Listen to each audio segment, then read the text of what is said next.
کبھی غربت نہیں آئے گی انشاءاللہ۔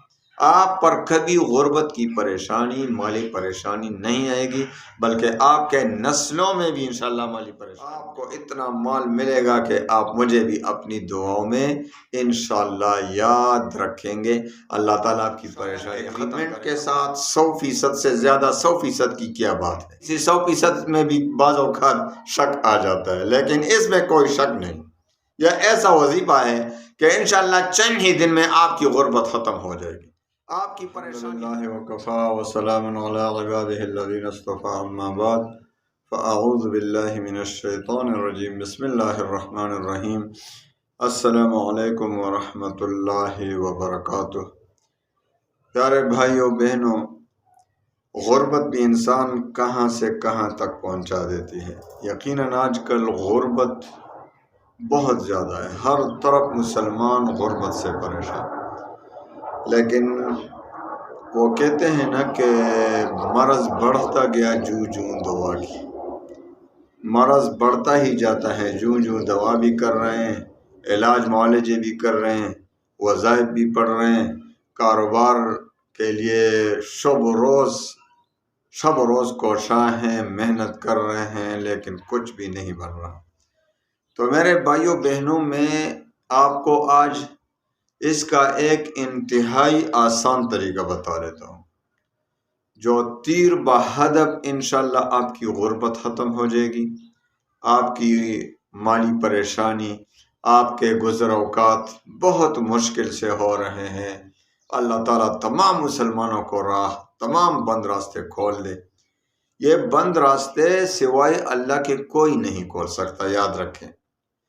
تو کھلوانے کا طریقہ بتا دیتا ہوں کہ کس طرح سے ہم اللہ تعالیٰ کو درخواست دیں گے، اللہ تعالیٰ سے دعا کریں گے، وظیفہ پڑھیں گے، اور ہمارے لیے جو بند راستے ہیں سارے کھل جائیں انشاءاللہ العزیز۔ ایسا آسان ترین وظیفہ بتا دیتا ہوں کہ آپ کی زندگی میں آپ نے ایسا آسان اور طاقتور وظیفہ نہیں دیکھا ہوگا۔ بس آپ صرف اجازت عام ہے، کوئی بھی اجازت نہ مانگے۔ بہت سے لوگ اجازت مانگتے ہیں بار بار کہنے کے باوجود کہ بھائی اجازت کے لیے بس شرائط ہے۔ 5 وقت کی نماز، دیکھو اجازت کوئی شرعی چیز تو نہیں کہ ضروری ہے، فرض ہے، لیکن اجازت کے ساتھ یاد رکھیں، حضرت حکیم الامت مولانا اشرف علی تھانوی رحمۃ اللہ علیہ بھی فرماتے ہیں کہ اجازت سے روحانی طاقت بڑھ جاتی ہے۔ جو آپ کو اجازت دے دیتا ہے تو اس کی روحانی طاقت آپ کے ساتھ مل جاتی ہے، تو اس وظیفے، اس دعا میں برکتیں پیدا ہو جاتی ہیں۔ یہ وظائف ہمیں بھی اپنے مشائخ، اپنے بڑے بڑے اساتذہ کرام، بڑے بڑے شیوخ سے ملا ہے، تو آپ کو ہم دیتے ہیں، ان سے بھی ہم نے اجازت لے لی ہے۔ تو اجازت جس طرح ہمارے اساتذہ کرام کا طریقہ تھا، یہی طریقہ میرا ہے۔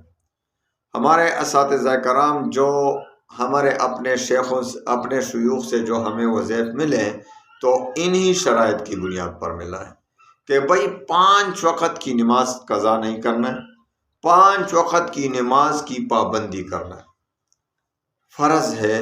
تو آپ فرض چھوڑ دیتے ہیں، وظائف جو نوافل اور جو مستحبات ہیں اس کے پیچھے لگ جاتے ہیں، تو یہ کون سا عقل ہے؟ تو سب سے پہلے جو بڑا شرط ہے وہ نماز کی شرط ہے، 5 وقت کی نماز۔ بہت سے لوگ، ایک شخص نے مجھے کہا میں تو 4 پڑھ لیتا ہوں، لیکن یہ صبح فجر کی نماز جو ہے نا وہ میں نہیں پڑھ سکتا، وہ میں اس وقت جو ہے نا جاگنا میرے لیے بہت مشکل ہے۔ تو میں نے کہا بھائی آپ کا وظیفہ کام نہیں کرے گا، نہ میں آپ کو اجازت دیتا ہوں وظیفہ کی، میرا وظیفہ نہ پڑھیں، کیونکہ 5 وقت کی نماز پہلا شرط۔ دوسرا شرط جو ہے وہ ہے رزق حلال کی طلب، کہ حرام مال پیٹ میں نہ پڑا ہو، حرام خوراک خدا نخواستہ پیٹ میں پڑا ہو تو وظیفہ کیا کام کرے گا؟ بھائی آپ کی دعا قبول ہی نہیں ہوتی جب تک آپ کے پیٹ میں حرام پڑا ہوتا ہے۔ تو حرام مال سے بچ کر رہیں، حرام مال، اپنے بچوں کی بھی حرام مال سے حفاظت کریں، اپنی بھی حفاظت کریں۔ اور پھر یہ تو 2 شرطیں ہوئی۔ اب وظیفے کے درمیان آپ نے اللہ پر اعتماد کامل کے ساتھ وظیفہ پڑھنا ہے۔ بہت سے لوگ وظیفہ بھی پڑھتے ہیں، اللہ پہ شک بھی ہو رہا ہے۔ حدیث قدسی میں آتے ہیں کہ حضور پاک صلی اللہ علیہ وسلم فرماتے ہیں کہ اللہ تعالیٰ فرماتے ہیں کہ میں اپنے بندے کے ساتھ اس کے ظن، اس کے گمان کے مطابق ہی معاملہ فرماتا ہوں، یعنی جس طرح وہ مجھ پر گمان رکھے گا میں اسی طرح اس کے ساتھ معاملہ فرماتا ہوں۔ تو اب ایک شخص ہے کہ اللہ پر یقین کرتے ہوئے وظیفہ پڑھ رہا ہے، دعا مانگ رہا ہے کہ میرا اللہ بہت مہربان ہے، اس کو اللہ پہ شک نہیں، وہ اللہ پہ کامل یقین کے ساتھ دعا کر رہا ہے، وظیفہ پڑھ رہا ہے، تو اس کی دعا قبول ہو جاتی ہے حدیث قدسی کے مطابق۔ لیکن دوسرا بدقسمت شخص جو ہے وہ دعا بھی کر رہا ہے، وظیفہ بھی پڑھ رہا ہے، لیکن اللہ پہ شک ہو رہا ہے کہ میں نے تو بہت وظائف پڑھے لیکن قبول ہی نہیں ہوتے، چلو یہ بھی پڑھتا ہوں۔ اس کو پہلے سے اللہ پر شک، اللہ پہ شک ہو رہا ہے، تو اس کی دعا کیوں کر قبول ہوگی؟ رد ہو جاتی ہے۔ تو میرے بھائیوں بہنوں، اللہ پر اعتماد کامل اور یقین کامل کے ساتھ وظیفہ پڑھنا ہے، دعا کرنا ہے، پھر دیکھو کیا ہوتا ہے۔ اور دوسری بات، آپ نے وظیفے کا تلفظ پہلے سیکھنا ہے۔ جو بھی وظیفہ، مثال کے طور پر ابھی جو وظیفہ دیتا ہوں اس کا تلفظ ٹھیک کرنا ہے، اس کے بعد وظیفہ شروع کرنا ہے۔ تو اب آتے ہیں وظیفے کی طرف، انشاءاللہ ایگریمنٹ کے ساتھ 100% سے زیادہ، 100% کی کیا بات ہے۔ اس میں کسی 100% میں بھی بعض اوقات شک آ جاتا ہے، لیکن اس میں کوئی شک نہیں۔ یہ ایسا وظیفہ ہے کہ انشاءاللہ چند ہی دن میں آپ کی غربت ختم ہو جائے گی، آپ کی پریشانی ختم ہو جائے گی، آپ کی مالی پریشانی بالکل جڑ سے ختم ہو جائے گی انشاءاللہ العزیز۔ آپ کو ایسے جگہوں سے مال آئے گا کہ آپ کو خود بھی پتہ نہیں ہوگا کہاں سے آ رہا۔ آپ پر انشاءاللہ العزیز خزانے ابل پڑیں گے۔ بس آپ میری بات مانیں۔ سب سے پہلے تو وظیفے سے پہلے ایک بات بتا دوں کہ اپنے گناہوں سے توبہ کریں۔ گناہوں سے توبہ کرنے کا فائدہ یہ ہوگا کہ اللہ سے ہم سے راضی ہو جائے گا۔ جب اللہ ہم سے راضی ہو جائے گا، دیکھو آپ کسی بندے سے کوئی چیز حاصل کرنا چاہتے ہیں، اس کو راضی کرتے ہیں کہ نہیں؟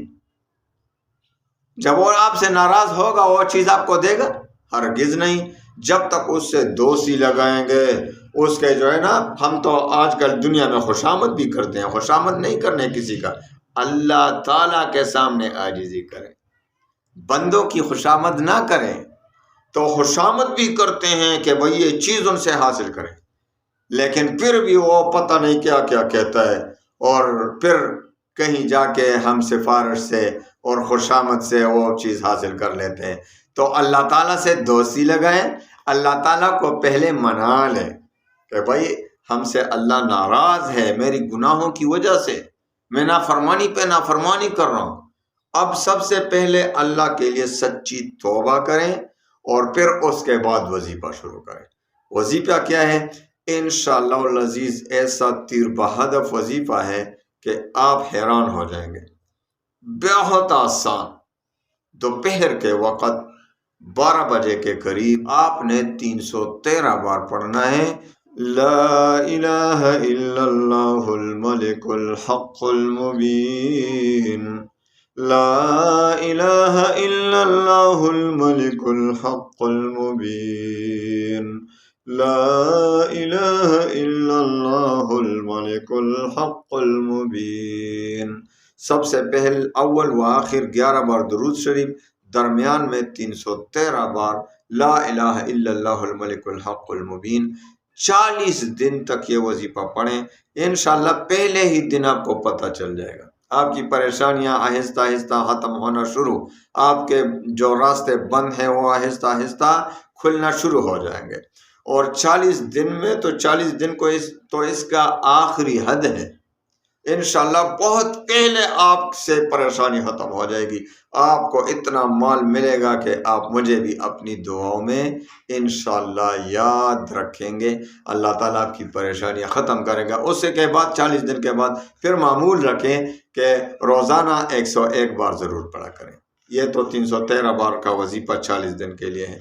پھر اس کے بعد ضرور جس نماز کے بعد، چاہے صبح کی فجر کی نماز کے بعد ہو، ظہر کی نماز کے بعد ہو، عصر کی نماز، لیکن روزانہ ایک معمول بنا رکھیں کہ پھر اس کے بعد 101 بار پڑھیں، کبھی غربت نہ ہی آئے گی انشاءاللہ۔